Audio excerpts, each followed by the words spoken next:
Ok, entonces vamos a hablar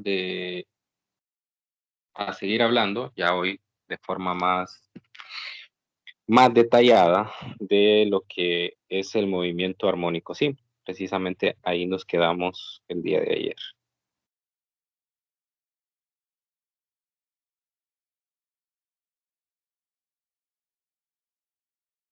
Ayer dimos la parte fundamental donde detallábamos las variables que intervenían en el movimiento, mostramos un simulador, siempre nos vamos a apoyar en él el día de hoy. Y pues la idea ahora es entrarle un poco más a la parte matemática, a la descripción del movimiento. Eh, Entonces, si recordarán del día de ayer, nosotros teníamos una ecuación de movimiento y esta ecuación de movimiento estaba dada como menos K por X, que es la fuerza a la que está sometido la masa. Esta es la fuerza que tiene que ver con la ley de Hooke y a su vez es la fuerza restauradora del movimiento. Y del otro lado tenemos la segunda derivada de X con respecto al tiempo. Okay, entonces, lo que sigue aquí es que nosotros despejemos esta ecuación, lo hicimos ayer también, para identificar la ecuación de movimiento. Entonces, la ecuación de movimiento sería esta, donde es la ecuación característica del movimiento armónico simple. La segunda derivada de la posición con respecto al tiempo es proporcional a la posición. Entonces, habíamos definido que este valor que estaba aquí era omega al cuadrado, K sobre M. Eso lo definimos ayer. Ahora nos vamos a centrar en la solución de esta ecuación. La solución de esta ecuación, pues no la vamos a hacer en detalle porque es una ecuación diferencial de segundo orden con coeficientes constantes y para poderlo resolver se plantea una ecuación polinómica, en este caso una ecuación cuadrática, y esa ecuación cuadrática me va a dar los tipos de soluciones que tiene la ecuación diferencial. Entonces, esas soluciones, por la forma que tiene la ecuación, son del tipo suma de senos y cosenos.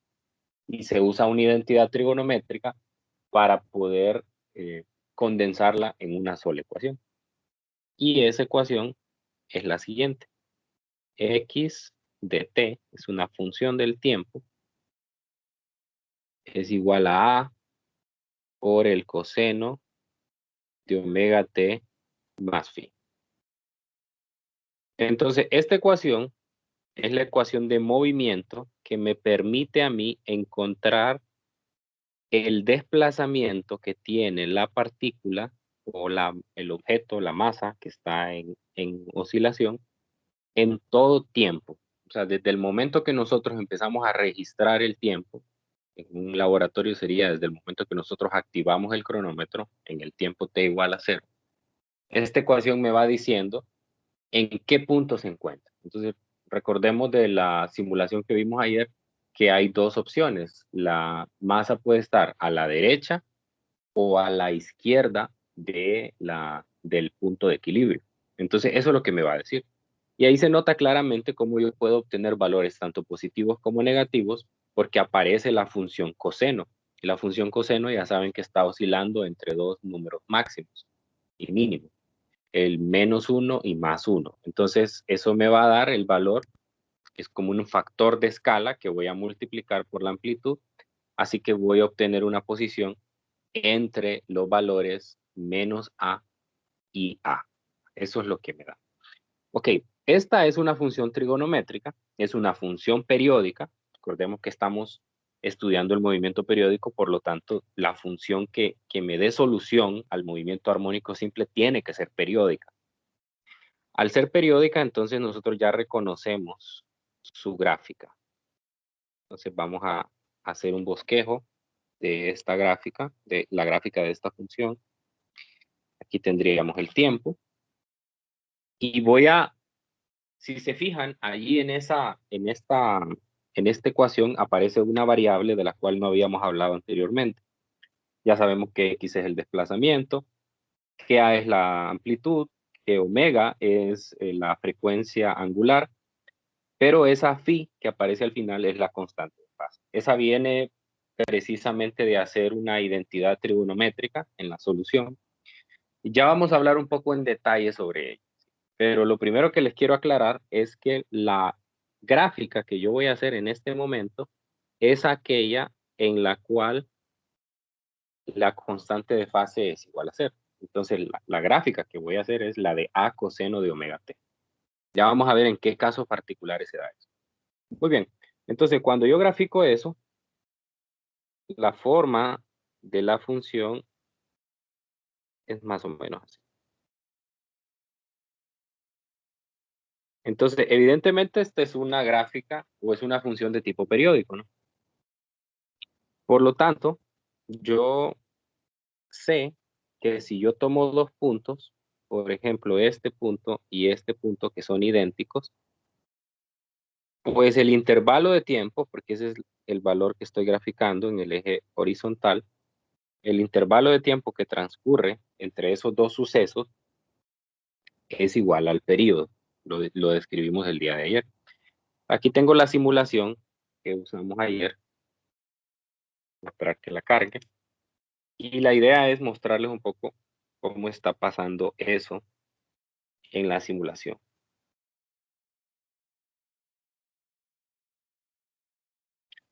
Muy bien, entonces en este simulador yo lo que hago es particularmente voy a simular ese movimiento el cual estoy tratando de explicar en aquella gráfica.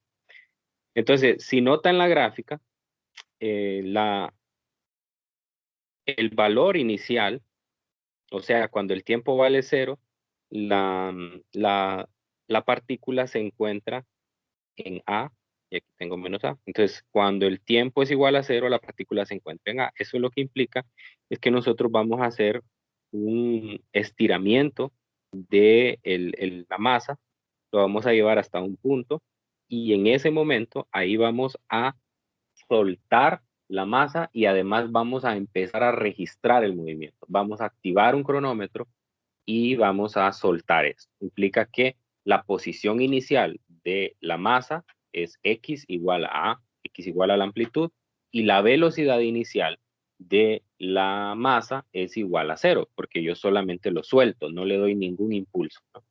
Entonces lo suelto y esto empieza a oscilar, ¿verdad? Y el movimiento característico es ese, ¿verdad? El movimiento de vaivén, se estira, se comprime, vuelve otra vez a ese punto. Entonces, cuando vuelve otra vez al punto de partida, en este caso el punto de partida fue el x igual a A, entonces completó un tiempo igual a un periodo. Pero, ahora lo voy a hacer yo de forma manual para verlo más en detalle.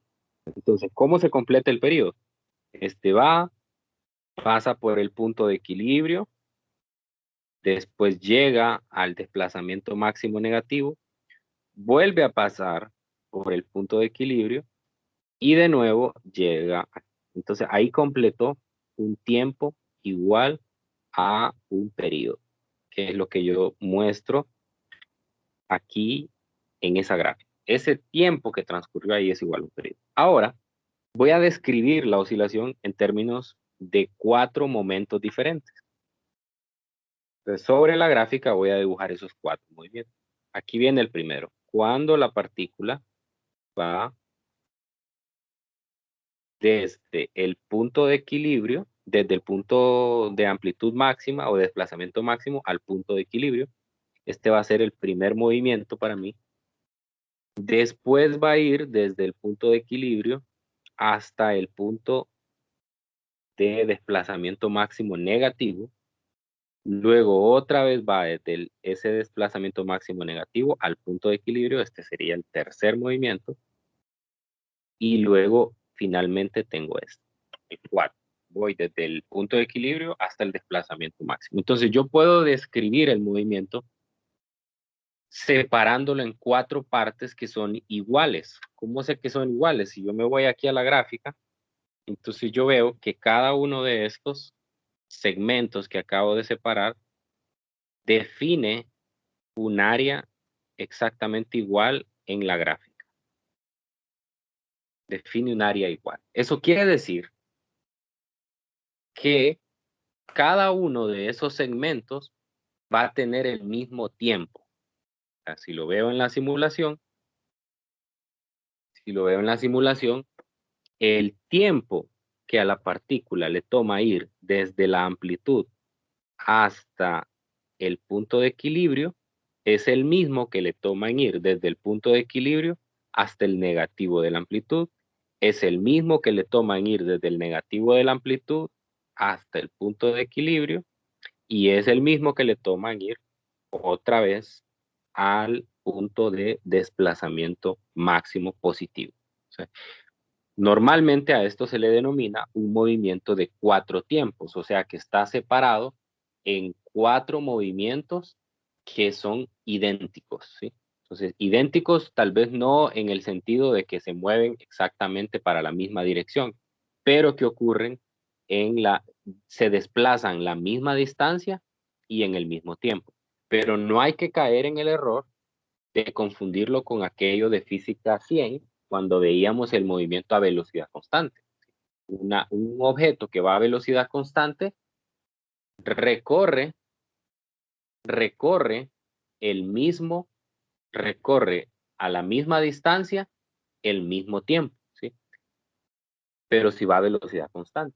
Pero yo puedo tener otro movimiento igual, ¿verdad? O sea, puedo tener un carro, por ejemplo, que va a recorrer la misma distancia y lo va a hacer en el mismo tiempo, pero tal vez no llevó una velocidad constante. Quizás en algún momento iba más rápido, otras veces iba más lento, pero al final recorrió la misma distancia y en el mismo tiempo, ¿sí? Entonces, eso no implica que la velocidad sea constante. Entonces, aquí pasa lo mismo, aquí pasa lo mismo. En los intervalos, por ejemplo, cuando la partícula va desde la amplitud hasta acá, su velocidad no se mantuvo constante. De hecho, ayer estudiamos que cuando estaba aquí en este punto la velocidad era 0 y que cuando llegaba aquí la velocidad era máxima. O sea que aquí hay un aumento gradual de la velocidad hasta llegar al máximo, luego hay una disminución gradual de la velocidad hasta llegar al mínimo, luego hay un aumento de la velocidad hasta llegar al máximo y finalmente hay una disminución de la velocidad hasta llegar a 0. ¿Sí? Entonces la velocidad no es constante. Cuidado con esa parte. Muy bien. Entonces lo siguiente que vamos a hacer es encontrar precisamente, ya que estamos hablando de velocidad, encontrar la expresión de velocidad. Entonces la velocidad, como ya sabemos de física 100, la velocidad es la primera derivada de la posición con respecto al tiempo. Entonces tengo que tomar la ecuación anterior y derivarla con respecto al tiempo. Entonces eso me va a dar A por omega por el seno de omega t más phi, con un signo menos, además. Entonces esta será mi segunda ecuación. Esta me permite encontrar a mí la velocidad de la partícula en un punto en particular, no, en un punto no, en un instante particular. Aquí no me meto con la posición, solo en un tiempo en particular. Entonces, lo que aquí logro ver de esta ecuación es lo que les afirmé antes, y es que la velocidad no es constante. Si notan, la velocidad es una función del tiempo. Entonces, para cada tiempo yo voy a tener velocidades diferentes. Y además, me aparece un seno ahí. Eso implica que la velocidad va a estar cambiando entre valores positivos y valores negativos. Entonces, ¿qué significa que la velocidad sea positiva y negativa? Implica que la partícula se va moviendo hacia la derecha o hacia la izquierda, o sea, se va moviendo hacia la parte positiva o hacia la parte negativa de la referencia. Entonces, cuando la partícula se va moviendo de derecha a izquierda, su vector de velocidad es negativo. Eso lo puedo ver aquí. Voy a mostrar la gráfica, porque en este simulador se puede poner la gráfica de velocidad. A ver, cambio acá. Entonces, yo puedo poner la gráfica de velocidad y en la parte de arriba sale. Y pueden notar que cuando yo cuando me voy desplazando de izquierda a derecha, entonces la gráfica va a estar por sobre la parte, por sobre el cero, ¿sí? Ahí se nota, la simulación marca una línea punteada. Eso significa el valor máximo de velocidad que va a alcanzar. Entonces, vea, ahí tiene cero, no aparece la curva. Cuando yo le empiezo a mover, entonces ya empieza a formarse una curva. Bueno, empieza a moverse, ¿verdad? Fíjese cómo la línea punteada empieza a moverse hasta que llega. A ver. Ah, no, no, perdón. Esto no está bien porque, porque tengo que darle aquí en run. Ok. Ve ahí, cuando la partícula va hacia la derecha, ¿verdad? Aumenta, pasa por el máximo, luego llega a cero, luego vuelve a aumentar, llega a cero, aumenta de nuevo, llega a cero, ¿sí? Es precisamente eso lo que refleja esta ecuación. Esta ecuación refleja eso. Refleja que puedo tener valores cero y valores máximos. Ahora, la pregunta es, ¿cómo encuentro el valor máximo? Ya sé dónde ocurre el máximo. Ya sé que el máximo ocurre cuando pasa por el punto de equilibrio. ¿Cómo lo encuentro? Pues para encontrarlo, yo sé que cuando, cuando la velocidad es igual a la velocidad máxima, entonces lo que tiene que ocurrir es que el valor de la derecha tiene que ser el más grande posible. ¿Cuándo se obtiene el valor más grande posible? Cuando el seno tiene el valor más grande posible. ¿Cuáles son la magnitud del valor más grande posible de seno? Es 1 y menos 1. Entonces, en ese caso, el seno de omega t más phi tiene que ser igual a más menos 1. Ok, entonces cuando eso ocurre, lo que va a pasar entonces es que la velocidad máxima puede tener un valor de más menos omega por A, ¿verdad? Todo depende de cuál sea el signo que tenga el seno. Entonces, el más significa que me voy moviendo de tal manera que el vector de velocidad va hacia la parte positiva.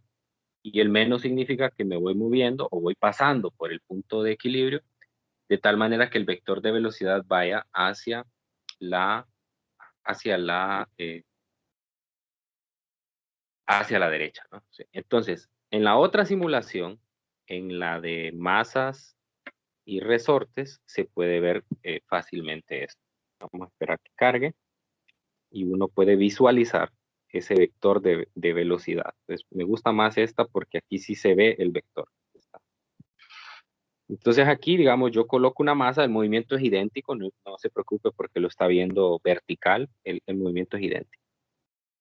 Entonces yo pongo a oscilar esto y le pico que me marque el vector de velocidad, ¿sí? Pero lo voy a poner lento, muy rápido, ¿no? Entonces vea cómo el vector recuerda que la longitud de la flecha representa la magnitud. Entonces fíjese cómo la flecha disminuye hasta cero en los extremos y en el punto de equilibrio tiene el valor más grande. Ahí se nota eso. Entonces, si me voy otra vez a los apuntes, puedo tener estos dos posibles valores, ya sea el positivo o el negativo, dependiendo de la referencia que estoy tomando y hacia dónde se va moviendo la partícula. Entonces aquí, de paso, voy a anotar, esto pasa en x igual a 0. En x igual a 0 yo obtengo el valor máximo y se obtiene por la multiplicación de omega por A. Muy bien, entonces ahora voy a ver lo que pasa con la aceleración. Si tienen alguna pregunta, háganla. Abran el micrófono y pregunten. No tengan ninguna pena en interrumpirme. Yo tengo una duda, ingeniero. A ver, lo escucho. Esto ocurre solamente para movimiento armónico simple, ¿verdad? Correcto, sí, así es. Y también solo para el sistema masa-resorte. No, ocurre para todos los sistemas que tienen un movimiento armónico simple. De hecho, creo que la vez pasada olvidé, no lo mostré bien, pero aquí en este mismo sitio hay otro sistema que también cumple con el movimiento armónico simple y es el péndulo simple. En el péndulo simple ocurre exactamente lo mismo. Ahora, ¿cuál es la diferencia entre los dos movimientos? La ecuación de movimiento. O sea, lo que va a pasar es que para el, para el péndulo, esta ecuación que estoy mostrando aquí es diferente. Así que omega para el péndulo va a ser diferente, ya no va a ser K sobre M.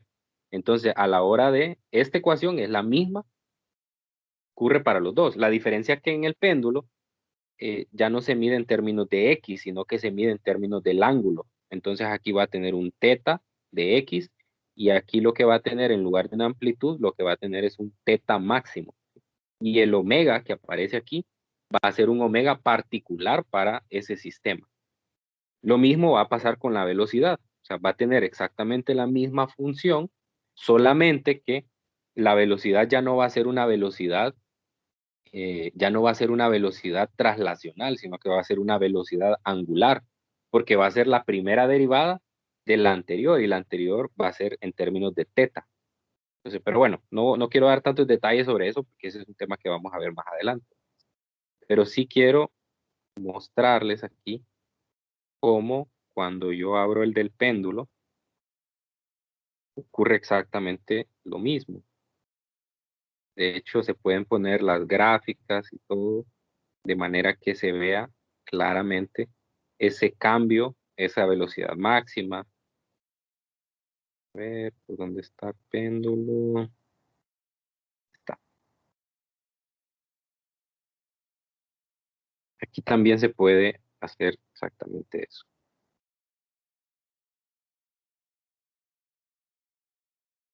Vamos a ver esto. Oh, no, este introductorio. Bueno, entonces aquí tengo lo mismo, ¿no? A ver, aquí está el péndulo, ¿no? Y no sé si aquí se pueden poner, no se pueden poner. Voy a ir tal vez aquí en energía o en el último. Aquí sí se puede. Ok. Entonces, mire, aquí lo que hago es llevarlo hasta el punto de desplazamiento máximo, o sea, la amplitud, nada más que aquí se mide en términos angulares. Lo suelto y si le pongo la velocidad, voy a ver lo mismo. Voy a ponerlo lento. Cuando va pasando por el punto de equilibrio, que es la vertical, tiene la mayor longitud y cuando llega a los extremos, tiene un valor cero. Exactamente lo mismo que en el otro sistema. ¿Sí? Entonces, todo objeto que siga un movimiento armónico simple va a tener exactamente estas características. Entonces, ¿cuál va a ser la diferencia? Bueno, sí voy a tener un valor máximo también de velocidad en el péndulo, pero fíjese que su expresión va a ser diferente porque voy a tener omega por A, pero allá A no, allá A es un ángulo máximo. Entonces voy a tener omega por teta, que es el teta máximo. Esa es la diferencia, ¿no? Pero luego en general el movimiento es similar para todos. No sé si queda claro la pregunta.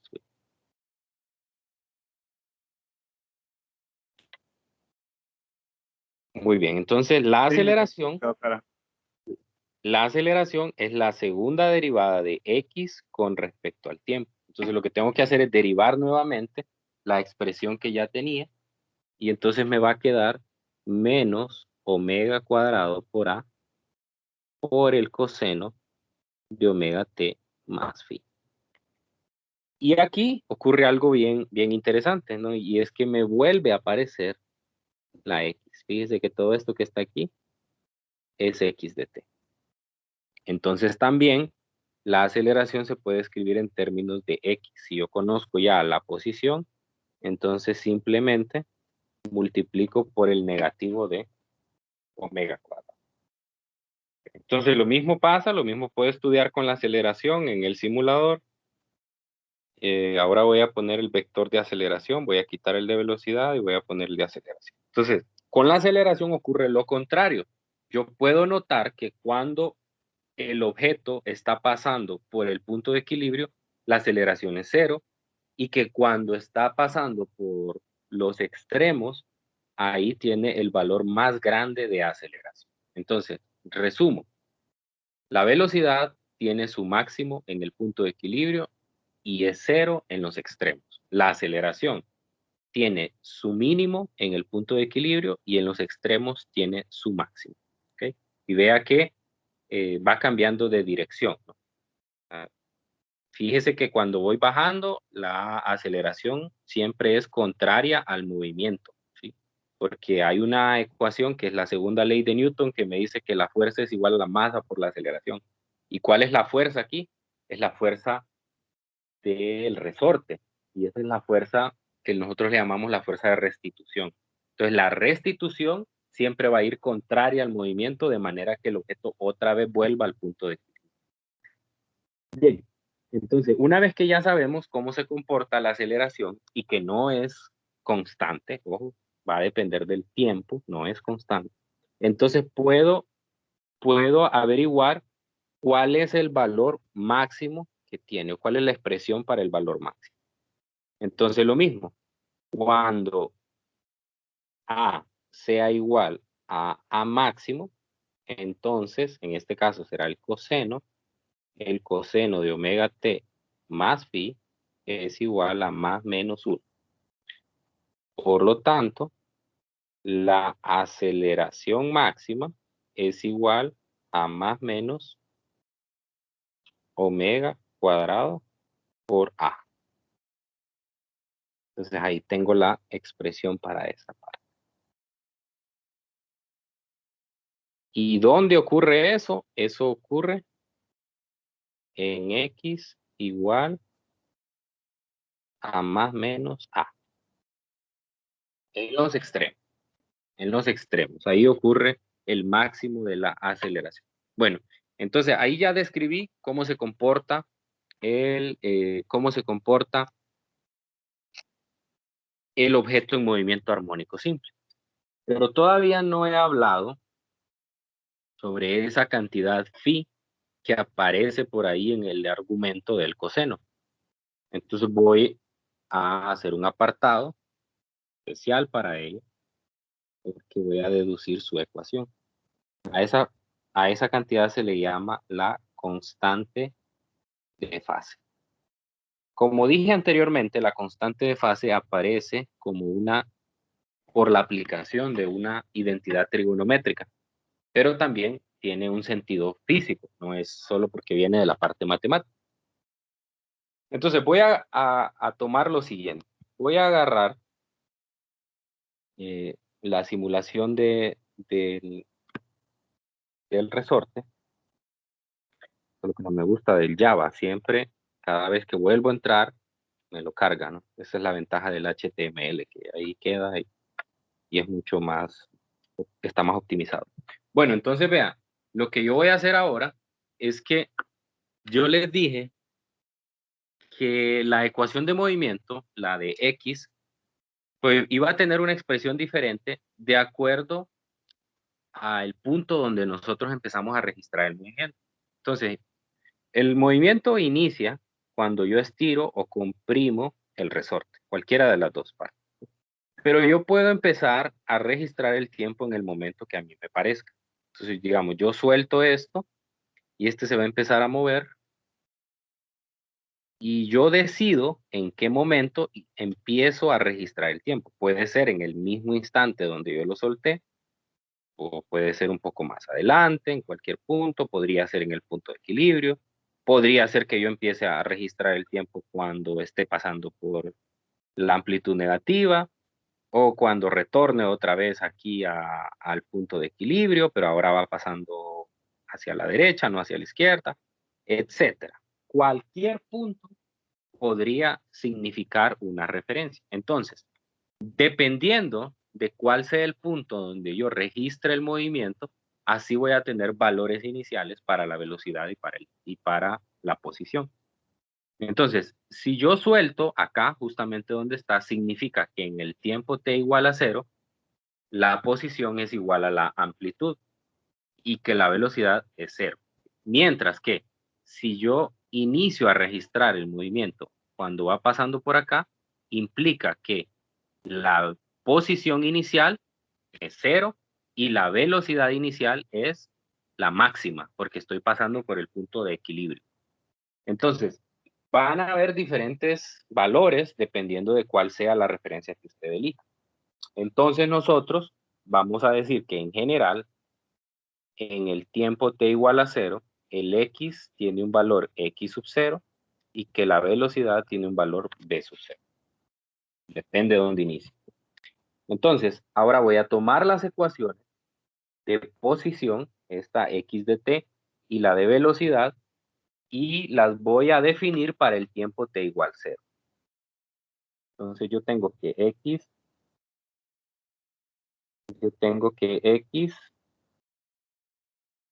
es igual a coseno de omega t más phi. Y tengo que la velocidad es menos a omega seno de omega t más phi.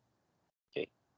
Ahora lo que voy a hacer es reescribirlas para el tiempo t igual a 0. En el tiempo t igual a 0, la x vale x sub 0. La copio, luego el coseno, pero luego viene omega por t, pero el tiempo vale 0. Entonces solo me va a quedar phi. Mientras que para la segunda, en el tiempo t igual a 0, la velocidad es la velocidad inicial. Luego tengo menos a omega, que es constante. Luego el seno, pero el término omega t desaparece. Por lo tanto, vamos a tener nada más el seno. ¿Sí? Entonces, estas dos ecuaciones que acabo de encontrar lo que hacen es que me dan la posición inicial y la velocidad inicial en términos de la amplitud, de omega, la frecuencia angular y de phi. Entonces, estas dos ecuaciones me van a permitir a mí encontrar una ecuación para phi. Lo que voy a hacer es que voy a pasar, en la segunda ecuación, voy a pasar a dividir el omega, de manera que solo me quede a por el seno de phi. Entonces, lo que voy a hacer es dividir la ecuación número 3 entre la ecuación número 1. La ecuación número 3 entre la número 1 me va a dar velocidad inicial, omega, x sub 0. Y del lado derecho me va a quedar a por el seno de teta entre a por el coseno de teta. Divido la ecuación 3 entre la ecuación 1. Y aquí se me cancelan las amplitudes y puedo notar que en el lado derecho tengo el tangente de phi. Entonces eso me permite despejar para teta, para phi. Será el tangente inverso de el negativo de la velocidad inicial por entre omega por x sub 0. Esta es la ecuación de phi. Ahora, ¿qué información me da esto? Entonces, ¿qué es phi? Phi es una constante que está determinada por las condiciones iniciales del sistema. O sea, donde usted inicia el registro del movimiento, porque depende de la velocidad inicial y de la posición inicial. Entonces, para tener una idea de cómo cambian las cosas, voy a mostrar una gráfica que tiene el libro de texto, donde se muestra cuál es la diferencia entre tener un movimiento con phi igual a 0, con phi igual a pi cuartos y con phi igual a pi medios. Abrir aquí. Y vamos a buscar esa gráfica. Aquí es esta. la gráfica 14 puntos. Entonces, en esta gráfica lo que hacen es darme tres curvas diferentes de un objeto que está en movimiento armónico simple, con el mismo periodo y con la misma amplitud. La única diferencia entre ellos es que para cada uno el phi es diferente. En el primero phi es igual a 0, en el segundo phi es igual a pi cuartos y en el tercero es phi igual a pi medio. Entonces, ¿cuál es la diferencia? Nada más un corrimiento de la gráfica, ¿sí? No sé si se acuerdan de que en 110 a uno le enseñan lo que son los corrimientos de la gráfica. O sea, si usted le suma un número a la función, entonces la función se desplaza de forma vertical, y si le suma un número a la variable independiente, entonces lo que tiene es un desplazamiento horizontal de la gráfica. Entonces, eso justamente es lo que pasa. Cuando el phi es igual a 0, entonces tengo la primera gráfica, que es como la que les mostré anteriormente, que hice yo el gráfico a mano. Mientras que si yo hago que el phi sea igual a pi cuartos, entonces lo que estoy haciendo es como moviendo la gráfica hacia la izquierda. Mientras que si yo hago un phi igual a pi medios, también la estoy desplazando, y vea la diferencia aquí justamente en el punto inicial. Va a ver que no empiezan todas en el punto de equilibrio. Entonces, ¿qué es lo que se hace? ¿Será que es un movimiento diferente? No, es el mismo sistema masa-resorte. Esto es lo que no me gusta, vean. Cada vez lo vuelve a cargar. Es malo del Java, ¿no? Ok, entonces, se hace lo mismo. O sea, el movimiento empieza siempre comprimiendo o estirando. La diferencia está en que en uno empezaron a registrar, en el phi igual a 0, empezaron a registrar el movimiento justamente en este momento, cuando esté estirado. En otro, en phi igual a pi medios, lo que hacen es que lo dejan que transcurra, y cuando va pasando por el punto de equilibrio, ahí activan el cronómetro. Entonces eso hace que en el primero phi sea igual a 0, y aquí phi sea igual a pi medios. Esa es la diferencia. El movimiento es el mismo, solamente cambia en dónde empieza. Esa es la diferencia. Entonces, yo puedo comprobar esas cosas allí, aquí en esta ecuación. Por ejemplo, voy a poner dos casos especiales. El primer caso, es cuando es el que acabo de mostrar, ¿no? Que es que x sub 0 sea igual a la amplitud y que la velocidad inicial sea 0. O sea, es decir, yo estiro el resorte y lo suelto en la amplitud. Entonces, puedo notar de la ecuación anterior que eso es el tangente inverso de el negativo de 0, porque la velocidad inicial es 0, omega por a. Pero el tangente inverso de 0 es 0, entonces esto coincide con lo que acabo de mostrar en la figura del hilo. Esta. O sea que la primera gráfica corresponde a un movimiento donde el registro del tiempo se inicia cuando x es igual a y la velocidad inicial. Luego tengo el otro, que es el segundo caso especial, es el segundo que describí, es por ejemplo cuando la posición inicial es 0 y la velocidad inicial es la velocidad máxima, que ya sabemos que puede ser más o menos omega por a. O sea, puede tener valores positivos o negativos. Por lo tanto, entonces, si yo sustituyo en la ecuación, esto me va a quedar el tangente inverso de arriba menos y luego más menos, voy a ponerlo así, omega por a, entre, aquí voy a tener omega y aquí 0. Entonces, ¿a qué es igual lo que está dentro del paréntesis o dentro del argumento del tangente inverso? ¿A qué es igual?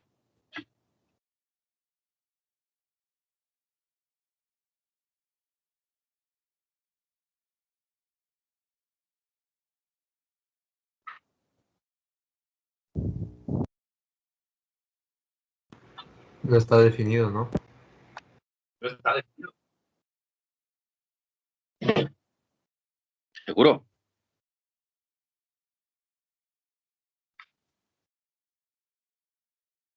¿Alguien más? ¿A qué es igual el argumento del tangente inverso?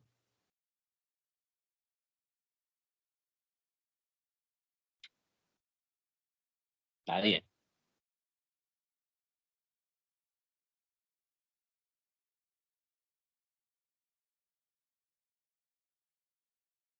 Después de pasar 110, 111, cálculo 1, cálculo 2, la mayoría están en ecuaciones diferenciales, no me Ingeniero, pueden creo que decir no se ha a qué definido porque la división entre cero no existe. no existe la división entre cero. Eso me Sí lo existe. puede decir alguien que no ha llevado cálculo, pero alguien que ya llevó cálculo, ¿a qué es igual eso? Infinito.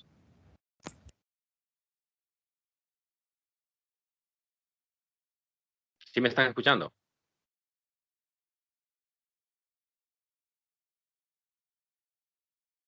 ¿Me Sí, están ingeniero, escuchando? sí se escucha. Ok. Entonces, ¿a qué es igual lo que está dentro del paréntesis?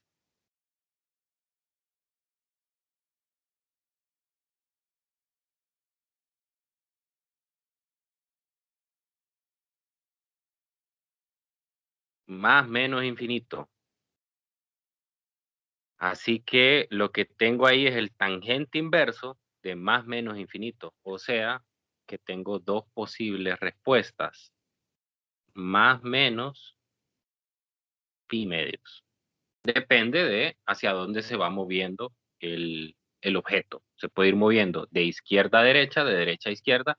Eso me va a dar el valor de velocidad máxima. Si están de acuerdo conmigo que eso es más o menos infinito, o seguimos pensando que no está definida ese cociente.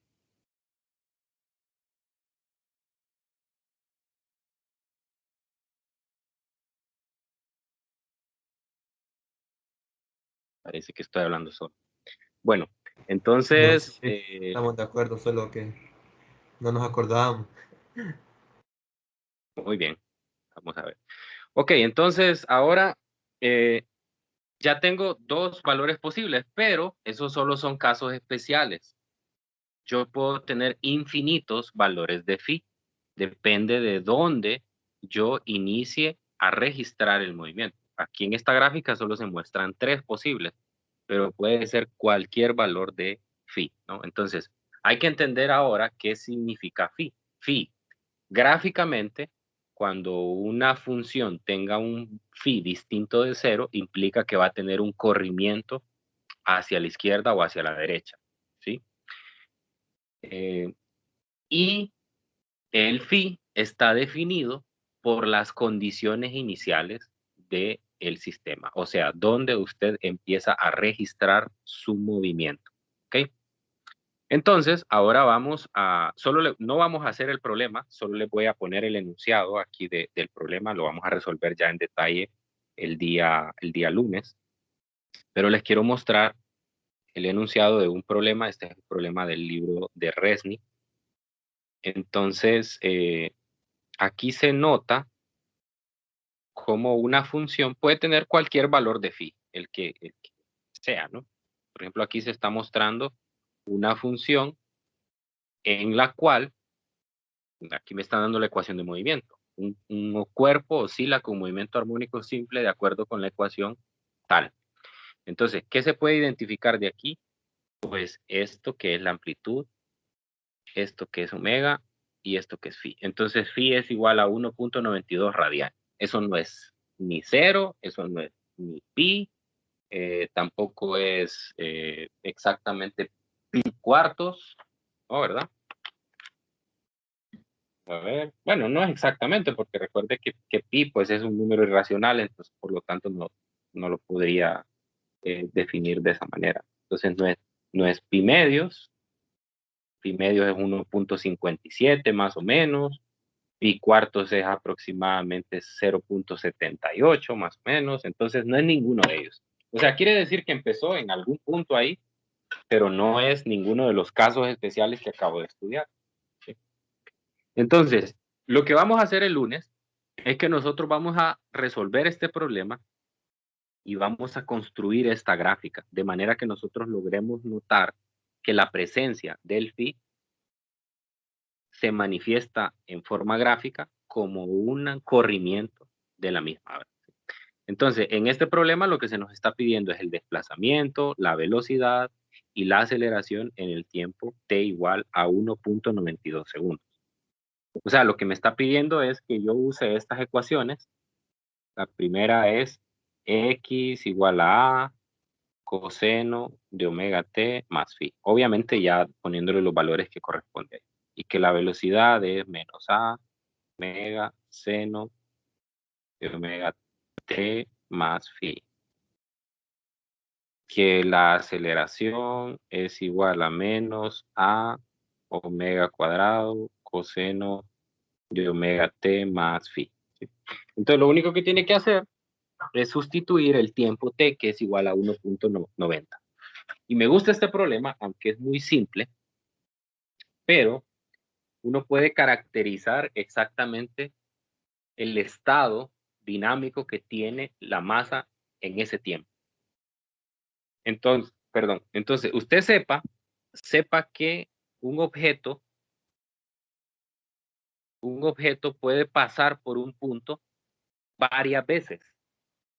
Por ejemplo, vamos a tomar de referencia aquí la mitad de la amplitud, ahí. Entonces, yo puedo pasar varias veces por eso. Puedo pasar, cuando lo estiro, puedo pasar de derecha a izquierda una vez y luego de izquierda a derecha. En una oscilación yo puedo pasar por un punto 2 veces y en 2 direcciones diferentes. ¿Cuál es la diferencia? Que si voy de derecha a izquierda, entonces el vector de velocidad va a ser positivo, ¿sí? O sea, tengo una velocidad positiva. Mientras que si vengo al contrario, perdón, en la primera era negativa porque estoy moviéndome hacia la izquierda. Y si voy al contrario, entonces me voy desplazando en la otra dirección. Entonces voy a tener la misma magnitud de la velocidad, solamente que con signos diferentes. ¿Y qué otra cosa voy a ver? Cuando encuentre la aceleración, voy a ver que la aceleración puede tener dos signos, una aceleración positiva o una negativa. ¿Qué pasa si me da positiva? Si la aceleración me da positiva, significa que el objeto se está acelerando. Y si me da negativa, que se va desacelerando. O sea, si se va acelerando, quiere decir que la velocidad va aumentando. Y si se va desacelerando, significa que la velocidad va disminuyendo. Entonces yo les pregunto, si voy de derecha a izquierda y paso por este punto, ¿qué pasa con la velocidad del objeto? ¿Va aumentando o va disminuyendo? Va aumentando. ¿Por qué? Porque se dirige al punto de equilibrio. Y en el punto de equilibrio la velocidad es máxima. Correcto. Entonces viene del punto x igual a a, donde su velocidad de cero va poco a poco aumentando hasta que eventualmente llega aquí, donde es máxima. Si vengo por el contrario, si vengo de izquierda a derecha y paso por ese punto, entonces, ¿qué le va pasando a la velocidad ahora? ¿Va aumentando o va disminuyendo?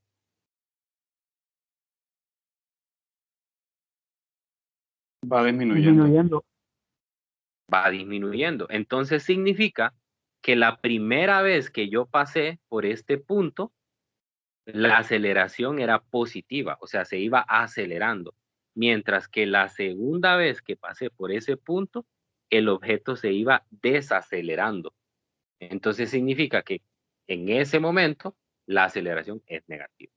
Entonces, estas ecuaciones lo que me dan a mí es el estado dinámico del objeto. O sea, yo lo puedo caracterizar completamente. Es dónde está, qué velocidad tiene y qué aceleración.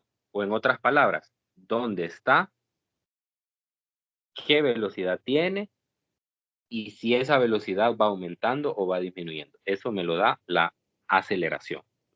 Entonces de eso se trata. Así que, bueno, les voy a pedir que de tarea para el lunes me hagan este problema. Es un problema sencillo. Hagan este problema. Ahí háganle una captura o algo, ¿verdad? Para que tengan el enunciado y háganlo. Y el lunes vamos a comparar, vamos a hacerlo más pequeño. El lunes vamos a comparar los resultados que ustedes obtengan y le vamos a hacer unos agregados. Ya con esos resultados vamos a construir la gráfica. Entonces, un problema sencillo, háganlo para el lunes y comparamos los resultados. Okay. Bueno, por hoy eso es todo. No sé si tienen algún comentario, alguna consulta adicional, alguna duda de lo que discutimos hoy.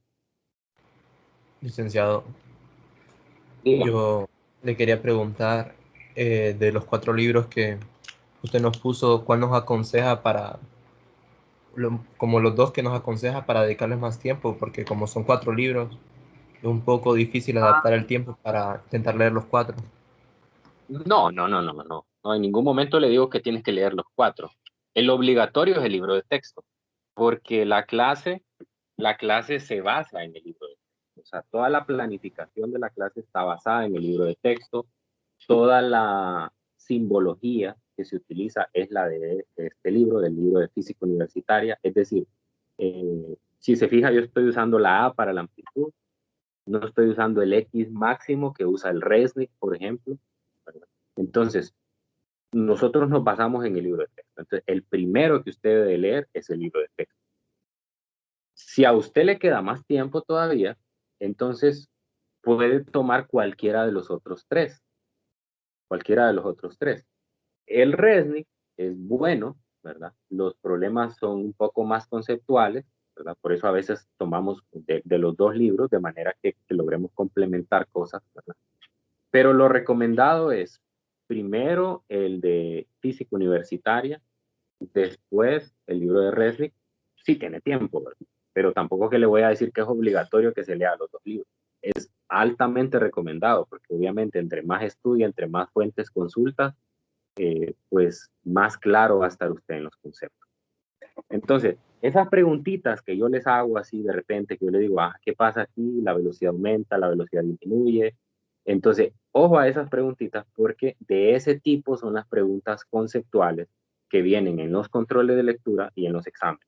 Entonces, no se trata la clase de pura matemática. O sea, hay que leer el libro.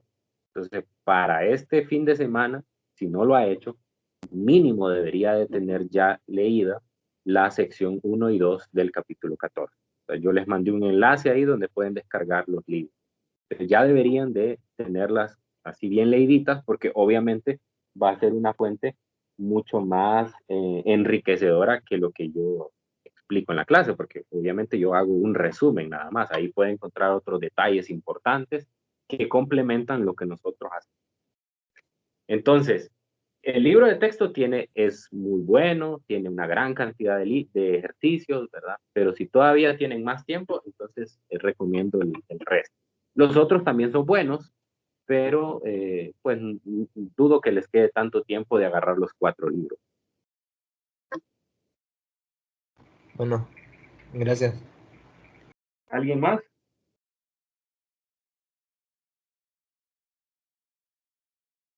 Ya no, ya tenemos hambre.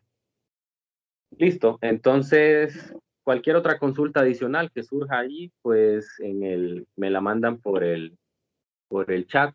Bueno, yo voy a subir hoy, estoy pendiente con eso, voy a subir la tarea, yo les voy a confirmar ahí en el grupo para que ya la puedan descargar. La tarea está separada en 2, o sea, voy a subir 2 archivos en PDF. Uno es para los que tienen terminación de cuenta par y otro para los que tienen terminación de cuenta impar. Entonces, ahí van a ver esa diferencia. Así que solo vean el último número de su número de cuenta para que sepan cuál es la que les toca hacer. Muy bien, entonces que tengan un feliz fin de semana y cuídense mucho. Gracias, Bueno, Rick. gracias, Lee. Buenas tardes. Buenas tardes.